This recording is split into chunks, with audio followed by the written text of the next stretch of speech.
কেমন আছো সব খানাকুলের ফার্স্ট ভোটাররা? ভালো তো? দেখতে দেখতে আবার বিধানসভা ভোট চলে আসলো। গত 5 বছর হয়ে গেল আমাদের এমএলএ আমাদেরকে কলা দেখিয়ে আসছে, বলছে আমি কাজ করতে পারছি না, আমাকে কাজ করতে দিচ্ছে না। 2026 বিধানসভার আবার নাকি প্রার্থী হয়েছে সুশান্ত বাবু। তো দাদা, আপনি তো গত 5 বছর ধরে বললেন আপনি নাকি কাজই করতে পারছেন না, আপনাকে কাজ করতে দিচ্ছে না। তো আপনি আবার ভোটে লড়ছেন, তো জিতার পর তো আবার নাটক শুরু করবেন যে আমাকে কাজ করতে দিচ্ছে না।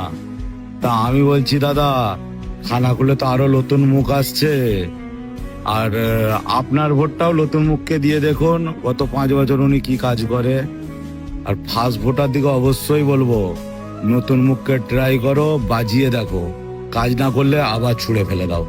5 বছর করে ট্রাই করো, ঠিক আছে? ধন্যবাদ।